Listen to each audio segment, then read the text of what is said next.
अपनी phone calls की तरफ चलते हैं वापस। जी hello. Hello sir, good evening जी। जी गुड इवनिंग।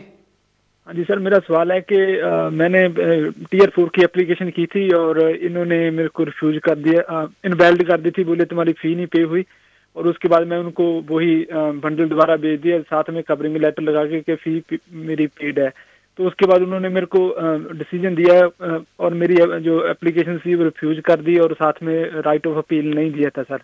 और बोला था कि आपने दोबारा टाइम निकल गया था आपका, जब आपने एप्लीकेशन सबमिट की है और आपकी बैंक स्टेटमेंट चलेगी और ये वो करके भेज दिया। उसके बाद सर मैं आगे गया और राइट ऑफ अपील लिया और कोर्ट में गया, और कोर्ट में जाके उसको जीत लिया, मेरी अपील को। और ठीक साथ में जो जज साहब थे उन्होंने मेरे को जो फी पे की थी कोर्ट के लिए, मैंने वो भी मेरे को अवार्ड की है। ठीक। अभी सवाल मेरे दो हैं सर। पहला सवाल तो मेरा ये है कि क्या क्या पॉसिबिलिटी है कि होम ऑफिस इसके अगेंस्ट अपील कर सकता है। और दूसरी बात ये है कि मेरे को भी 10 ईयर हो चुके हैं इधर सर, लॉन्ग रेजिडेंसी पे। क्या मैं अभी वो लॉन्ग रेजिडेंसी वाली एप्लीकेशन कर सकता हूँ, या अभी मेरे को वो वेट करनी पड़ेगी, या अगर अगर वो होम ऑफिस वाले अपील करते हैं उस सिचुएशन में क्या होगा सर? ओके। हाँ जी, थैंक यू। सबसे पहले तो कंग्रेचुलेशंस कि कोई कॉमन सेंस वाली बात चली और आपका काम हुआ ये कि जहाँ पे उन्होंने आपको रिजेक्ट करके एप्लीकेशन भेज दी कि जी फीस नहीं आई, जहाँ पे हो सकता है सिर्फ उन्हीं की गलती हो, आपकी तरफ से कोई मसला भी ना हो, और उसके बाद फिर आप उनसे कहो कि नहीं भाई मैंने फीस पे की है, देखो दोबारा, तो वो कहते हैं कि अच्छा जी अब तो आपकी बैंक स्टेटमेंट्स पुरानी हो गई हैं और वो 28 डेज हो गए, और जब आपने अप्लाई किया है आपके पास राइट ऑफ अपील लिस्ट नहीं होगा, क्योंकि जब आपने अप्लाई किया तो आपके पास वैलिड लीव टू रिमेन नहीं थी। ये सारा कर करा के वो आपको फारिग कर देते हैं। पर एनीवे, आप गए जुडिशियल रिव्यू में, आपने जाके कोर्ट में अपील का राइट लिया, अब आपने जाके अपील भी जीत ली। जहां तक होम ऑफिस की बात है कि वो आपको अपील करेंगे कि नहीं करेंगे, मुझे मुश्किल लगता है कि वो अपील करेंगे इसके खिलाफ। लेकिन ये सिर्फ एक फीलिंग वाली बात है, वो भी इसलिए कि वो आप इस सारे प्रोसेस में से गुजर के आए हो। लेकिन मेन चीज़ जो है वो यही है कि आपके मेरिट्स देखे बगैर, आपकी एप्लीकेशन या आपका जज का डिसीजन देखे बगैर मैं आपको बिल्कुल कुछ नहीं बता सकता कि होम ऑफिस को अपील करेगा कि नहीं। ये एक गट फीलिंग वाली बात है कि मुझे नहीं लगता कि वो इसमें अपील करेंगे। अब आपका दूसरा सवाल जो ज़्यादा इंपॉर्टेंट सवाल है वो ये है कि इसी दौरान, यानी इस अपील की पेंडेंसी में, आपके 10 साल कंप्लीट हो गए। अब आप क्या करोगे? अब मैं जो इसको जिस तरह से एक्सप्लेन करता हूं वो ये है कि आप समझो कि 10 साल जब आपके कंप्लीट होते हैं तो एक डब्बा आपके पास आ गया, उस डब्बे के अंदर आपने 10 साल अपने बंद कर दी। अब वो डब्बा आप जेब में रखो, जहां मर्जी ले जाओ अपने साथ, वो डब्बा आपका महफूज है, वो 10 साल आपसे छीने नहीं जा सकते। अब एप्लीकेशन करने का क्या तरीका है? वो सिर्फ ये होता है कि अभी बजाय इससे कि आप नई एप्लीकेशन करो, बिकॉज आपको अभी स्टेटस नहीं मिला, आपकी अपील चल रही थी। जो भी आपका स्टेटस चल रहा था उससे पहले वही स्टेटस अभी भी आगे चल रहा है। वो 3C वाली बात। अब जब आपको स्टेटस मिलेगा, जो भी वो आपको स्टैंप लगा के देते हैं, उसका मतलब ये होगा कि जो आपका टाइम पहले था, जहां से वो कहते हैं कि जी आपने इनवैलिड एप्लीकेशन डाली थी, वो सारा टाइम भी आपका लीगल कंसिडर होना चाहिए। अगर वो सारा टाइम भी लीगल कंसिडर हो रहा है, तो अगर ये मिला कि आपके 10 साल बनते हैं, तो आप दो चीज़ें कर सकते हैं। एक तो ये कि जब आपको स्टेटस मिल जाता है तो फिर आप नई एप्लीकेशन कर दें, और वो आपकी जो सेट LR एप्लीकेशन होगी, या तो वो कर सकते हैं। या दूसरी चीज़ ये कि स्टेटस का अगर आप वेट नहीं करना चाहते तो आप खुद अभी उनसे एक वेरिएशन की दरखास्त डाल दें। उसमें आप ये कहते हैं उनसे कि जी मेरे 10 साल भी कंप्लीट हो गए हैं, जब आप अपने केस का फैसला करने लगो, मेरे केस का फैसला करने लगो, मुझे स्टेटस देने लगो, तो उसमें ये भी कंसिडर करो कि मुझे लीगली 10 साल हो गए।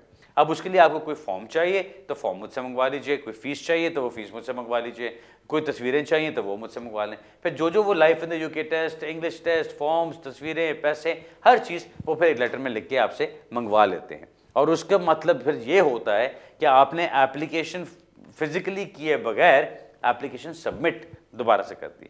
वो आपके 10 साल का बाद 10 साल की बात बन जाती है। यहाँ पे एक वार्निंग ज़रूर दूंगा आपको कि ये काफ़ी टेक्निकल एरिया है, इसके अंदर कोई छोटी सी ऊपर नीचे की गलती जो होती है वो आपको बड़ा एक इम्पॉर्टेंट सबक सिखा सकती है। इसलिए मेरा मशवरा यही होगा कि अपने वकील से बात करें या किसी और वकील से बात करें, जो आपको बैठ के पहले समझाए कि ये कानून है क्या, आपके ऊपर अप्लाई कैसे होता है, और फिर देखें कि आपको ये सूटेबल है कि नहीं कि आप ऐसा कुछ करें। क्योंकि 10 साल जब कंप्लीट हो जाते हैं लीगली और 3C की इन्वॉल्वमेंट बीच में है, तो आपको वेरिएशन की तरफ से जाके उसको करना चाहिए। ये अगर आप उनकी गाइडेंस भी उठा के देखें तो आपको उसमें भी यही चीज़ नजर आएगी। Alright sir, best of luck. अगला सवाल लेते हैं जी। हेलो। अस्सलाम वालेकुम। वाशाम। क्या हाल है? ठीक हो? खैरियत। अच्छा जी, मैंने सवाल पूछना था, जो स्टूडेंट यहाँ पे आए थे तकरीबन 7-8 साल पहले और फिर ओवरस्टेयर हो गए थे, तो इनके लिए उन्होंने कोई पॉलिसी निकाली है कि नहीं, उनको फिर वापस जाना पड़ेगा? कोई पॉलिसी निकाली, क्या मतलब कि उनको यहाँ स्टेटस दे दिया जाए? जी, यहाँ पे कोई एप्लीकेशन वो डाल सकते हैं? ओके, और कुछ? बस यही है। ओके जी, आपका सवाल जो एक बड़ा सिंपल सा सवाल लग रहा है बज़ाहिर, वो ये है कि जो स्टूडेंट्स यहाँ पे 7-8 साल पहले आए और आके ओवरस्टे हो गए, क्या होम ऑफिस ने उनके लिए कोई पॉलिसी निकाली है या नहीं? मेरी नज़र में ऐसी कोई पॉलिसी नहीं है और ना ही मुझे लगता है कि अभी कुछ देर तक आएगी ऐसी पॉलिसी, फॉर सिंपल रीज़न कि ये गवर्नमेंट की तरफ से पॉलिसी आनी है और इस वक्त गवर्नमेंट और सारे के सारे डिपार्टमेंट्स हाथ धो के इमिग्रेंट्स के पीछे पड़े हुए हैं। तो मुझे नहीं लगता कि वो इमिग्रेंट्स को कोई वेलकम करने वाली बात अभी ऐसे क्यों करने वाले हैं in the very near future. हाँ, बाद में जाके कुछ हो जाए तो मैं कुछ नहीं कह सकता। जब इलेक्शंस गुजरते हैं, मई में इलेक्शंस हैं, उसके बाद कोई चीज़ होती है, कोई गवर्नमेंट चेंज होती है, हो सकता है नई गवर्नमेंट आके ये एक कॉन्सेप्ट लेके चले कि जी हमने अब नई गवर्नमेंट को लेके चलना है, आगे से हमें फ्यूचर की तरफ देखना है, पिछला जो सारा हम गंद मारते आए हैं उसको क्लियर करना है। तो हो सकता है उसमें वो कह दें कि अच्छा जी, जो लोग आए हुए हैं कास्ट किसी कैटेगरी के अंदर आते हैं उनको स्टेटस दे दिया जाए। अगर ऐसी चीज़ होती है तो फैंटास्टिक। मेरे नज़दीक वो बहुत अक्लमंदी होगी जो भी नई गवर्नमेंट आती है कि अगर वो कोई ऐसी एक पॉलिसी निकाल के पढ़े लिखों को, काम करने वालों को, मेहनत करने वालों को वो स्टेटस दे दें यहाँ पे। हाँ ठीक है, अगर वो ये समझते हैं कि नहीं जी सारे बेनिफिट्स लेने वाले हमारे सर पे बोझ हैं, तो ठीक है, उनको मत दें स्टेटस। बेनिफिट्स लेने वाले खुद अगर उनको काम करने की इजाज़त मिल जाती है और वो काम शुरू कर देते हैं और वो टैक्स पे करना शुरू करते हैं, तो फिर उनका पूरा पूरा राइट बनता है। लेकिन अगर कोई सिर्फ बैठ के खाना ही चाहता है तो ठीक है, फिर इनका पूरा राइट बनता है कि उनको ना स्टेटस दें। लेकिन आपकी जो सिचुएशन सारी बन रही है, इसके अंदर मैं आपको यही कहूँगा, सबसे बेस्ट है अपनी एप्लीकेशन, जो एप्लीकेशन कह रहा हूँ, जो उम्मीद है उसको कायम रखें अभी, और कुछ करने वाली बात नहीं है। अभी आप कुछ ना कुछ अगर अपनी एप्लीकेशन को चला रहे हैं तो उसको चलाते रहिए। बाकी ये चीज़ की कोई पॉलिसी आई है कि नहीं, अभी तक तो कुछ नहीं आई, कल को कुछ आए कोई कह नहीं सकता। मेरा सिर्फ अपना कहने का एक ही जवाब है कि मुझे नज़र ये आता है कि जितना इस वक्त प्रॉब्लम एक इमिग्रेंट्स का बना हुआ है यूके में, वो बहुत बेहतर हो सकता है अगर आने वाले टाइम के लिए अपने बॉर्डर्स टाइट किए जाएं, बेनिफिट्स बंद किए जाएं जो इमिग्रेंट्स के लिए हैं, और पिछले लोगों को बहाल किया जाए, उनको स्टेटस दिया जाए। ये क्या है कि हाँ ठीक है, गलत किया, अच्छा किया, बुरा किया, जो कुछ भी किया, अब कुछ मत करना। आपको पुरानी एक आम माफ़ी दी जाती है, स्टेटस दिया जाता है, लेकिन अब के बाद हमारे बॉर्डर्स बहुत स्ट्रिक्ट हैं। हमने अब सिर्फ और सिर्फ कुछ कैटेगरीज के अंदर लोगों को अलाउ करना है। उसमें कम से कम ये होगा कि आपका इमिग्रेशन लॉ जो डेवलप होगा वो एक साफ सुथरे तरीके से डेवलप होगा, हैपहैज़र्ड और वो ओवरवेलमिंग किस्म का लॉ डेवलप नहीं होगा। प्लस वो लोग जो सारे इस कोशिशें कर रहे हैं, हर तरह के पुट्ठे सीधे काम कर रहे हैं कि जी किसी तरह से भी हम लोग बस पहुंच जाएं इस स्टेटस वाली कैटेगरी के अंदर, जितने भी पैसे रखते हैं, जितना मर्जी हम लुटते हैं लोगों के हाथों, हम फिर भी करते रहें, वो चीज़ ख़त्म हो जाएगी। मेरी नज़र में तो ये बहुत अच्छी चीज़ होगी अगर ऐसा कुछ कर दिया जाए, लेकिन आई डोंट नो अभी होगा कि नहीं। अगला सवाल लेते हैं जी। हेलो, अस्सलाम वालेकुम। मौसम जी बुखारी साहब, मेरे दो सवाल हैं। हमें रिफ्यूजी स्टेटस मिला था 5 साल पहले और हमारी इंडेफिनिट सेटलमेंट जानी है जून में। हम पूछना ये चाहते थे कि हमें लाइफ इन द यूके और B1 जो है वो करना पड़ेगा, अभी करना पड़ेगा या नेशनलिटी के वक्त करना पड़ेगा? उनके होम ऑफिस की वेबसाइट पे एप्लीकेशन रिक्वायरमेंट में कुछ ऐसा नहीं दिखाई दे रहा जी। और दूसरा सवाल ये है कि हमारा बेबी ड्यू है फरवरी में इस साल और सेटलमेंट जून में है, तो बेबी का हम किस तरह करेंगे? साथ ही इंडेफिनिट के लिए अप्लाई करेंगे और एक फॉर्म पे ही बीवी बच्चों का होगा या अलग से कुछ होगा? इसके बारे में प्लीज बताइए। चलो मैं बताता हूँ। जहाँ तक B1 वाला सवाल है, B1 और life in the UK test, वो आपको तभी करना है जब आपने नेशनैलिटी के लिए अप्लाई करना है, बिकॉज आपको रेफ्यूजी स्टेटस मिला है। रेफ्यूजी स्टेटस के जब आपके 5 साल कंप्लीट होते हैं तो आपने जो उसमें अपनी वो सेट प्रोटेक्शन एप्लीकेशन करनी होती है, उसके अंदर आपकी कोई इसकी रिक्वायरमेंट नहीं है, सो आप उसके बगैर वो चीज़ कर सकते हैं। हाँ, आपको जब 1 साल और गुजर जाता है, आपके टोटल 6 साल हो जाते हैं यहाँ पे, जिसमें से 5 साल आपने लीगली गुजारे हैं और 1 साल आपको इंडेफिनिट लीव मिले हुए हो चुका है, तो फिर आप अप्लाई कर सकते हैं नेशनैलिटी के लिए, जिसमें आपको फिर life in the UK test भी करना पड़ेगा और B1 लेवल भी करना पड़ेगा। दूसरा सवाल आपका बच्चे के बारे में कि जब आपकी इंडेफिनिट लीव ड्यू हो रही है तो बच्चा बीच में है, उसके लिए क्या करेंगे? सिंपल बात यह है, जब आप अपने लिए अप्लाई करते हैं, अगर आपको इंडेफिनिट लीव मिल जाती है तो आप बच्चे के लिए भी इंडेफिनिट लीव अप्लाई कर सकते हैं। क्योंकि ऑब्वियसली सिंपल है कि बच्चा यहीं पे पैदा हुआ है। अगर बच्चा यहीं पैदा हुआ और माँ बाप में से किसी एक को या दोनों को इंडेफिनिट लीव या नेशनलिटी मिल जाती है तो उस बच्चे को रजिस्टर कराया जा सकता है एज अ ब्रिटिश नेशनल। सो वो चीज़ आप करा सकते हैं। Alright, best of luck sir. अगला सवाल लेते जी। हेलो जी बुखारी जी जनाब, मेरा एक ही क्वेश्चन है। बताएं। हमने 2012 में जनवरी में हमने एप्लीकेशन की थी FLOR की। उसके बाद 7-8 महीने के बाद वो रिफ्यूज हो गई। उसके बाद फिर रिकंसिडर के लिए भेज दिया। उसके बाद क्या हुआ कि उसने हमको काम पे पेपर लगाए थे। उसने मैं 12 ईयर काम भी किया है। उसके P60 भेजे थे। उधर उसने लेटर भेजा मेरे बॉस को, इसने क्या प्रोवाइड किया था। उसने बोल दिया कि मेरे को इसने नेशनल इंश्योरेंस और ये फोटो कॉपी दी थी पासपोर्ट की। उसकी इंक्वायरी के 1-2 मंथ के बाद उसने हमको in country right of appeal नहीं दिया, out country right of appeal दे दिया। ठीक, आउट कंट्री, इसका क्या मतलब है? Out of country right of appeal मतलब है? हाँ, हमारे 2 इधर बच्चे भी है, एक 5 साल का है, एक 3.5 साल का है। चलो मैं बताता हूँ सर। जब आपको out of country right of appeal दिया जाता है उसका मतलब ये कि आपको उन्होंने केस को रिफ्यूज करके आपको यहाँ पे रहते हुए अपील करने का हक नहीं दिया। वो ये कह रहे हैं कि जी आप यहाँ से निकलें, अपने मुल्क वापस जाएं, वहाँ से जाके अपील करना चाहते हैं तो करें। वो होगा कैसे कि आपको यहाँ से वो जहाज से बिठाते हैं, आप वापस चले जाते हैं अपनी कंट्री में, वहाँ जाके आप वकील करते हैं या यहाँ पे या वहीं पे, और आप उनसे कहते हैं कि जी मेरा केस लेके चलो। वो अपील की जाती है, वो यहाँ कोर्ट में सुनी जाएगी। अक्सर लोग उस चीज़ को बिल्कुल दिमाग से निकाल देते हैं कि उनको आउट ऑफ कंट्री अपील का राइट मिला है। ऐसी बात नहीं है, ऐसा होना नहीं चाहिए। अगर आपको आउट ऑफ कंट्री भी अपील का राइट मिला है और आपको यहाँ से निकाल दिया जाता है तो उस राइट को अवेल ज़रूर करना चाहिए। आपको उसके ऊपर ज़रूर अपील करनी चाहिए ताकि आप उसके ऊपर कोई फाइट तो कर सकें ना। कुछ पता नहीं होता, आप उस अपील को जीत लेते हैं तो होम ऑफिस आपको वहाँ से स्टेटस देगा, वीज़ा देगा कि आप वापस इस कंट्री के अंदर आ सकें।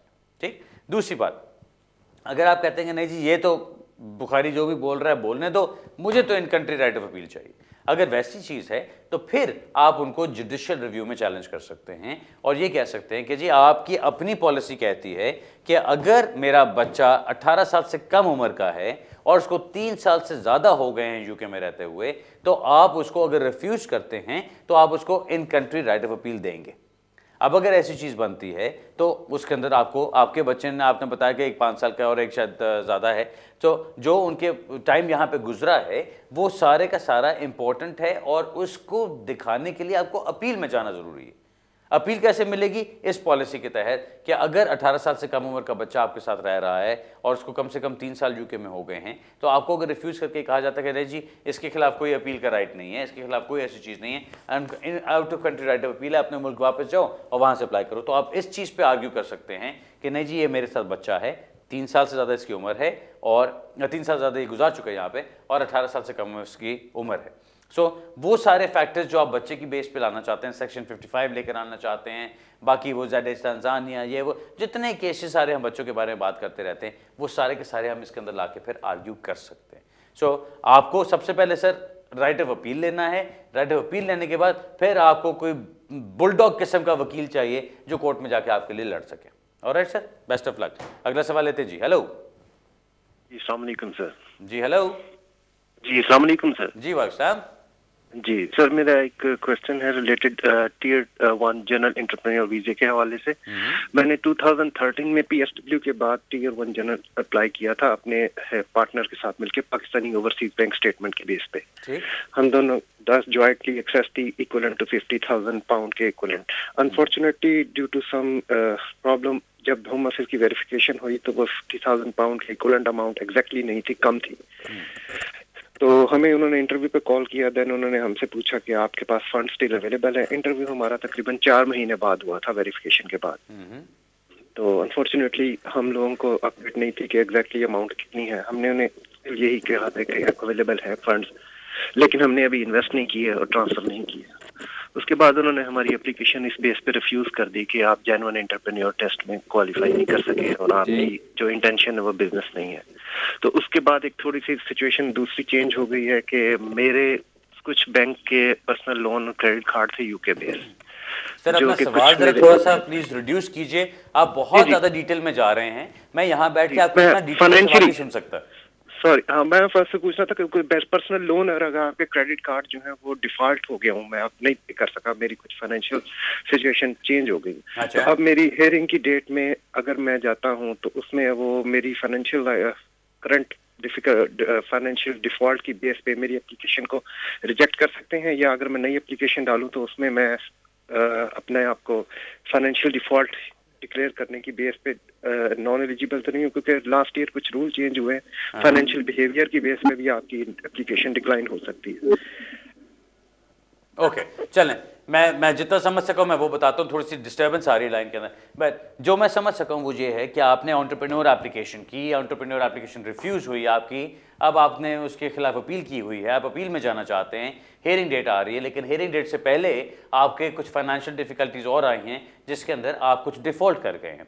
अब वो जो डिफ़ॉल्ट है आपका, वो आपका काउंटी कोर्ट के अंदर लेके जाया जाएगा। अगर क्रेडिट कार्ड पे डिफ़ॉल्ट किया, या ओवरड्राफ्ट पे डिफ़ॉल्ट किया, या लोन पे डिफ़ॉल्ट किया, अब उसके अंदर आपके लिए सबसे इंपॉर्टेंट चीज़ ये होनी चाहिए कि आप उनके साथ अपना एक अग्रीमेंट, एक अरेंजमेंट बना लें कि जी मैं डिफ़ॉल्ट नहीं करना चाहता, आई वॉन्ट टू पे, लेकिन मैं जो अफोर्ड कर सकता हूँ मैं वही पे करूँगा आपको। सो आप एक तो वो चीज़ कर सकते हैं। दूसरी चीज़, अगर आप कहते हैं कि नहीं जी मैं वो भी नहीं करना चाहता, मैं खामोशी से बैठ जाना चाहता हूँ कि मैंने उसको छेड़ना भी नहीं है, तो फिर आपकी एप्लीकेशन के ऊपर सच तो कोई फ़र्क नहीं पड़ता, ना आपकी अपील के ऊपर कोई फ़र्क पड़ता है, अनलेस वो इन्फॉर्मेशन लेकर आएँ और कहें कि जी आपकी कैरेक्टर की रिक्वायरमेंट है। अगर वो चीज़ इंपॉर्टेंटली तब आती है जब आपकी बैंक्रप्सी होती है।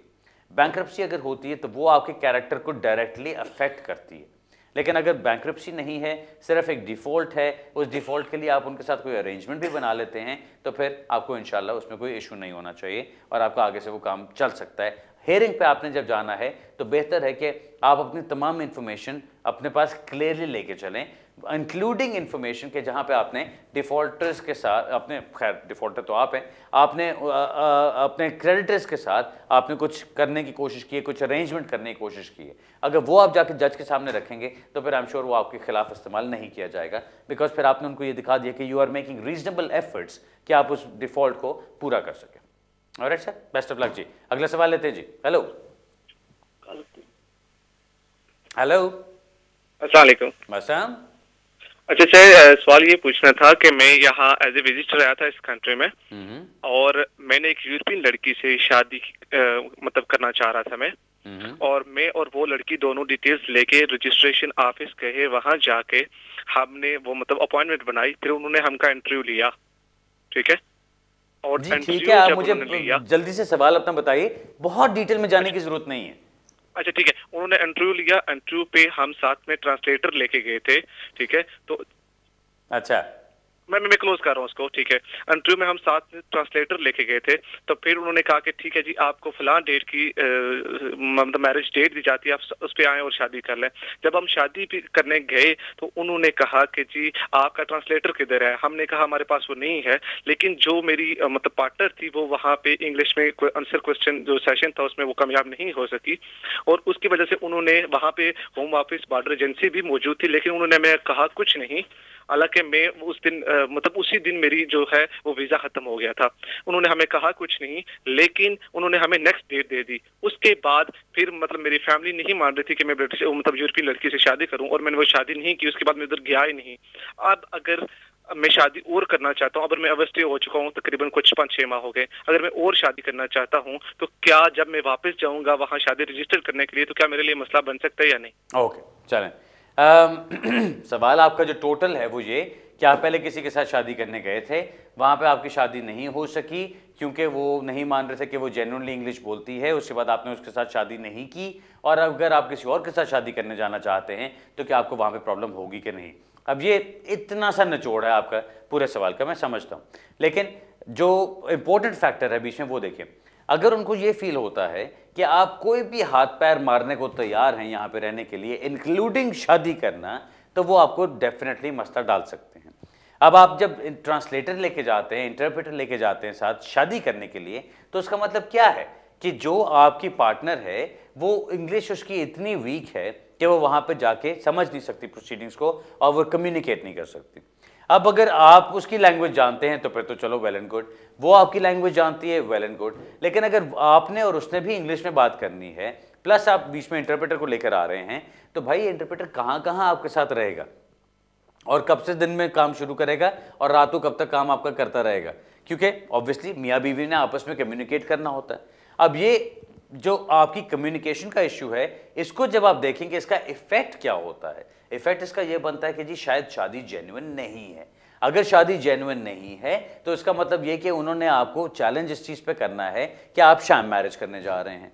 सो अगर आपको पहले इस चीज़ पे रोका जा चुका है, शादी करना अलाउ नहीं किया गया, आपको इमिग्रेशन वालों ने मना नहीं किया, आपको बंद नहीं किया, लेकिन शादी करना अलाउ नहीं किया आपको, अब आप जब दोबारा शादी करने के लिए जाते हैं, ठीक है, वो एक क्वेश्चन रेज कर सकते हैं कि जी आप पहले भी आए थे, ये था वो था, लेकिन वो चीज़ ऐसी नहीं कि वो आपके खिलाफ जाए, या वो ऐसी चीज़ नहीं कि जो आपको आपकी जिसकी वजह से आप शादी ही नहीं कर सकते कि जी मैं पहले शादी करने की कोशिश की थी तो अब मैं ज़िंदगी भर आगे शादी ही नहीं कर सकता। ऐसी बात नहीं है, आपको जाके एक्सप्लेन करना है। प्लस सिंपल बात यह है कि रजिस्ट्रार को अगर इस चीज़ का एतबार है कि जो आप कह रहे हैं वो सही है, जो आप कर रहे हैं वो सही है, शादी आपकी जेन्युइन है, तो फिर आपको कोई मसला नहीं होगा। Alright sir, best of luck with that. यहाँ मैं एक और चीज़ बस रिपीट करता चलूँ, मैंने कुछ अर्सा पहले बात की थी कि मार्च से जो लोग शादी करने जाएंगे, एक तो ये कि उनको जो नोटिस पीरियड देना होता है वो इंक्रीज़ कर दिया गया, वो 28 डेज़ कर दिया गया है, और दूसरा ये कहा गया है कि तमाम लोग जो शादी करने जाएंगे जिनके पास इंडेफिनिट लीव नहीं है या जिनके पास यहाँ का स्टेटस नहीं है, उनको अब इंटरव्यू के लिए बुलाया जाएगा। सो वो जो सारे रास्ते लोग इस्तेमाल करते आए हैं, उन रास्तों को जिस तरह बंद करने की कोशिश की जा रही है, ये भी उसका एक हिस्सा है कि जब आप शादी करने आप जाते हैं, चाहे वो आपको कानूनन ये नहीं कह सकते कि आप अपना इमिग्रेशन स्टेटस दिखाएं, लेकिन वो ये तो कर सकते हैं कि आपको इंटरव्यू पे ले जाएं। अब जब आपको इंटरव्यू पे लेके जाएंगे, अब उनके पास जवाब बनता है कि जी हमें शक है कि शादी जेन्युइन नहीं है, इसलिए हम आपको डिटेन कर सकते हैं या आपकी शादी को रोक सकते हैं। सो ये अब पहले से इसलिए बता रहा हूँ कि होम ऑफिस की अनाउंसमेंट आ चुकी है, ये इंटेंशन उनकी है, मार्च से ये चीज़ शुरू हो रही है। सो जो लोग अपने शादियां करने का इरादा रखते हैं इसके बाद, उनको अभी से प्रिपेयर रहना चाहिए इसके लिए। ऑलराइट जी, बेस्ट ऑफ लक। नाज़रीन, अब आज के प्रोग्राम का टाइम ख़त्म हो रहा है। इंशाल्लाह अगले हफ्ते इसी जगह इसी वक्त दोबारा मुलाकात होनी चाहिए। अगर मैं ना भी आ सका तो कोई ना कोई और इंशाल्लाह आएगा यहाँ पे, या हमारा कोई ना कोई रिपीट चल रहा होगा। बट एनीवे, जो मेरा अगले हफ्ते का शेड्यूल है मैं आपके साथ पहले शेयर कर चुका हूँ। कल इंशाल्लाह इल्फर्ड में है, उसके बाद मैनचेस्टर में हमारा थर्सडे को होगा, वेंसडे को साउथ हॉल में है, और फ्राइडे को दोबारा फिंच के ऑफिस में। अगले हफ्ते तक के लिए इजाज़त चाहता हूँ। दुआओं में, अच्छी ख्वाहिशात में याद रखिएगा, और अगले हफ्ते दोबारा मुलाकात होती है इसी वक्त इसी जगह। तब तक के लिए खुदा हाफिज़ एंड गुड इवनिंग।